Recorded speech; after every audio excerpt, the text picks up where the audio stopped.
Oi, bom dia! Tudo bem com vocês? Lembra de mim? Ainda não? Faz assim, ó. Anota para não esquecer, anota Gabs! Galera, nesse vídeo fazer a resolução da questão 17, dissertativa de física da FAMERP 2022. Eu vou sair da frente, pausa o vídeo, tenta resolver sozinho, depois eu faço com você, beleza? Sai da frente, sai mais da frente e tem que sair tudo da frente. Pronto. Pausa o vídeo, tenta sozinho. Foi? Beleza, então agora vamos resolver junto. Eu preciso gravar, fazer a fotinho, né? Pra thumb. Pronto, vai ser essa aqui. E agora vamos resolver juntos esse exercício. Se você já é inscrito no canal, já deixa o like agora, porque eu sei que você esquece depois, tá bom? E se você não é inscrito no canal ainda, nem precisa dar o like, assiste o vídeo, se você gostar, deixa o like no final. Bora lá! No projeto de uma usina, deseja-se utilizar um eixo que seja capaz de suportar grandes variações de temperatura. Para isso, foram construídos e testados 6 eixos de diferentes materiais indicados no gráfico. Deixa eu olhar o gráfico. Alumínio, latão, cobre, aço, titânio, Invar. Temperatura em Kelvin. Comprimento total dos eixos. A dilatometria, a gente acabou de ter dilatometria no curso, hein? Em centímetros, top. 6 eixos de diferentes materiais indicados no gráfico, possuindo 20 centímetros de comprimento a cada um deles, a temperatura de 300 Kelvin. Então aqui, ó, 320. Como requisito, o eixo a ser escolhido não pode sofrer uma dilatação em comprimento maior do que 0,025 centímetros, dado uma variação de temperatura de 100 Kelvin. O gráfico não pode sofrer uma dilatação em comprimento maior que isso. Então tem que ser 0,025 centímetros para baixo. O gráfico representa o comprimento total dos eixos em função da temperatura a que estão submetidos. Tá. Item A. O eixo feito de qual material, dentre os apresentados no gráfico, possui dilatação linear mais próxima, entendi, porém inferior ao limite estabelecido para utilização na usina? Quanto vale aproximadamente seu coeficiente linear, de dilatação linear em Kelvin elevado a menos 1? Então, assim, todos eles começam em 20. Se a dilatação máxima é 0,025 centímetros a cada 100 Kelvin, então vamos pensar, ó, do 300 para o 400 dá 100 Kelvin. Eu preciso que o comprimento dessa barra no 400 não seja maior do que 20,025. Tá legal? Que é os 20 iniciais mais 0,25 centímetros. Só que 20,025 é exatamente aqui, ó. Na média, entre 20 e 20,05. Metade de 0,5 é 0,25. Então tá exatamente ali. Deixa eu marcar isso. Aqui eu tenho 20,025. Aí se eu olhar o gráfico, ó, o par ordenado 400 Kelvin, 20,025 é esse aqui, ó, esse ponto. Essas 3 linhas aqui, ó, rosa, verde e roxa, não servem para essa usina. Porque a dilatação, quando a temperatura aumentou 100 Kelvin, foi maior do que 0,25. Tá legal? Então a rosa, a verde e a roxa não servem. Ele quer, deixa eu ler de novo.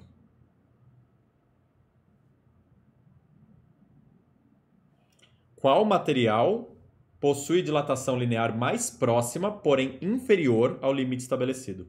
Ó, essa linha azul está exatamente no limite estabelecido. Então ela serve, mas não é menor. Essa linha vermelha é a mais próxima que serve, e essa linha preta serve, mas está bem distante. Ela é a melhor de todas, inclusive, aqui, né? Mas a resposta é a linha vermelha, tá? A linha vermelha aqui é titânio. A resposta do item A aqui é titânio. Como é que eu escreveria isso numa dissertativa, hein? Vamos ver. Vendo os pontos 400 e Y de cada material, temos Y do aço igual a 20,025 e Y do titânio menor do que 20,025. Então, titânio. Não está super bem escrito, mas está bem claro para o examinador que você sabe o que está fazendo. Essa daqui é a resposta da primeira pergunta do item A. Beleza? Vamos ver a próxima. Quanto vale aproximadamente seu coeficiente de dilatação linear em Kelvin elevado a menos 1? Vamos lembrar da fórmula, gente. A variação do comprimento é igual comprimento inicial vezes o coeficiente que ele está pedindo, vezes a variação da temperatura. Eu sei o comprimento inicial, que é 20, quando a temperatura é 300. Agora eu preciso achar algum ponto nessa linha vermelha, eu vou dar um zoom já, que seja um bom ponto. Por exemplo, ó, deixa eu ver. Aqui é uma merda, eu não sei qual que é a altura. Aqui eu também não sei qual que é a altura. Aqui tá perto, não tá perfeito, mas tá perto, tá vendo, ó? Ruim, ruim, ruim, ruim, ruim, ruim, ruim. Acho que o melhorzinho é esse aqui, ó. Eu usaria esse ponto aqui. Deixa eu fazer de azul. E nesse ponto eu tenho 450 Kelvin, né? 20,025. Tá, então vamos lá. A variação do comprimento do 20 para o 20,025 é 0,025. Tá em centímetros isso, hein? Isso tem que ser igual. Comprimento inicial, que é 20 centímetros. Dá pra ver que centímetro vai cortar? Não preciso escrever centímetro. Vezes o coeficiente de dilatação linear, que é o que ele quer saber, vezes a variação da temperatura. Do 300 para o 450 são 150 Kelvin. Beleza? Agora tem que fazer essa conta, que é uma conta chatinha também. Ó, rascunho aqui. 0,025 é 25 vezes 10 a menos 3. É igual 20 vezes 150 vezes alfa. Dividindo por 5 dos dois lados, aqui vai dar 30, aqui vai dar 5. Aí eu vou ter 5 dividido por 6, depois eu penso nos zeros. 5 dividido por 6. Não vai dar, né? Então 0, põe um 0 aqui. 50 vai dar 8, que é 48, sobra 2, baixo 0, 3 que é 18, sobra 2, 3, 3, 3, assim vai. Então 0,833, vou aproximar para 0,83. Deixa aqui quietinho. Então deu 0,83 aproximadamente, vezes 10 a menos 3 aqui, aí tinha esse 0 e esse 0, então 10 a menos 2 para o lado de lá. Igual a alfa. Então, alfa é igual 8,3 vezes 10 a menos... Aqui seria 5. Eu aumentei esse número, então eu diminuo esse negócio. Seria menos 5, diminuiu, deu menos 6. Kelvin elevado a menos 1, se não me falha nenhuma conta. André, bateu o gabarito antes que eu continue o exercício errado? Bateu? Beleza. Vamos ver como é que eu escreveria isso daqui na prova. Ó, eu colocaria a fórmula. Tchutchuco. Colocaria isso daqui, que eu substituí os valores. Não escreveria o Kelvin. Poderia escrever, tá? Mas eu não escreveria, não. E daqui eu já colocaria a resposta, tá? Direto. Puft. É uma prova de física, né? Não é uma prova de matemática. Não preciso ficar mostrando que eu sei fazer continha. Eu mostrei que eu sei o raciocínio. E aí ele vai presumir que eu fiz a continha no rascunho e tá tudo certo. Esse é o item A. Beleza? Se esse item A já foi útil para você, já deixa o like aqui no vídeo. E deixa um comentário falando o que você achou do item A, se você teria feito assim também, se você teria escolhido um outro ponto aqui, ou como que você já fez esse exercício antes na vida. Vamos para o item B. Se um eixo de 600 gramas me deu uma massa feito de um material cujo calor específico, isso daqui já está me cheirando aqui macete, for aquecido por uma fonte de calor a uma taxa de 30 calorias por segundo. Gente, caloria é energia. Energia por tempo é potência. Isso daqui é uma potência, beleza? Quando ele fala de fontes de calor, chama de um fogão ou coisa do tipo, a gente costuma trabalhar com a potência. Sem se fundir, qual será a taxa em graus Celsius por segundo? Então, qual a temperatura que muda, né? A variação da temperatura por segundo, com que sua temperatura variará?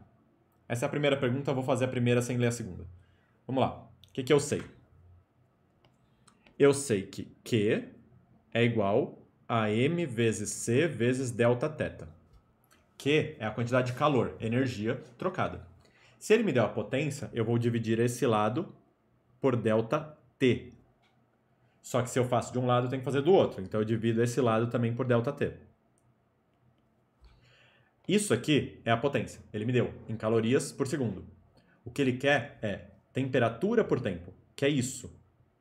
Por propriedade de frações, quando eu tenho 3 fatores se multiplicando, divididos por uma mesma coisa, eu posso, se eu quiser, escrever só um deles dividido por essa coisa, dá na mesma. Propriedade de fração. E isso aqui é a pergunta que ele está fazendo. Essa é a taxa de temperatura em graus Celsius por tempo em segundo. Ele me deu a massa, ele me deu o calor sensível, ou calor específico, e ele me deu a potência. Então, acabou esse exercício. Tá legal? Então, vamos lá. Como é que eu faria isso daqui na hora da prova? Escreveria isso que eu acabei de escrever. Então, potência, 30 calorias por segundo. Quando as unidades não estão no sistema internacional, eu, Gabs, tomo muito cuidado e escrevo elas durante a conta, porque senão pode dar bosta. Aí ele deu a massa, que é de 600 gramas. Aí ele deu o calor sensível, que é 0,1 calorias por grama grau Celsius. E eu vou chamar de tesão essa taxa de temperatura por tempo. Repara que grama corta, caloria corta, e quando eu passar isso para o outro lado, vai ficar graus Celsius sobre segundo, que é exatamente a unidade que ele pediu. Agora é só conta, né? Então, vamos fazer a conta aqui rapidão. Essa taxa vai ser de... dá para cortar aqui, ó, o 30 com o 600. Cortou 0, vai dar 20. 20 vezes 0,1 dá 2. Passou dividindo, dá meio. Então, o tesão é 0,5, que é meio, graus Celsius por segundo. Essa é a taxa de variação da temperatura em função do tempo. E eu faria isso no item B. Opa, B. Tem mais pergunta, não acabou aqui.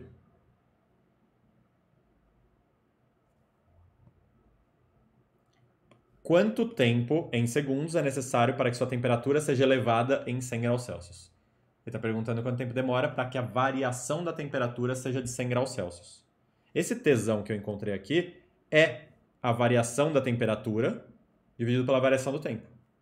Então, o que eu escreveria? Eu sei que a variação da temperatura dividido pela variação do tempo é 0,5 graus Celsius por segundo.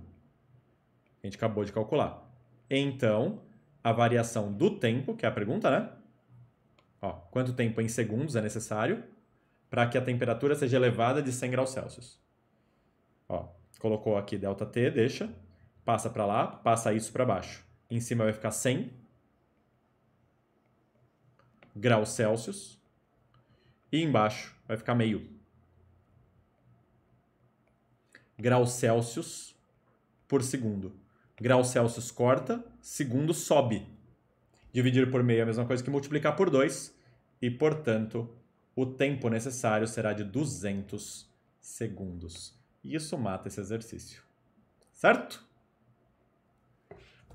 Então é isso. Isso daqui encerra esse vídeo. Se esse vídeo foi útil para você, não esquece de deixar o seu like para eu poder gravar mais vídeos. Se você tiver dúvidas, deixa aqui nos comentários que assim que der eu tiro. E agora vocês me dão licença que eu vou tirar dúvidas de quem está aqui ao vivo na live em que eu estou gravando esse vídeo. Sempre prazerzaço revê-los, um beijo e até a próxima live.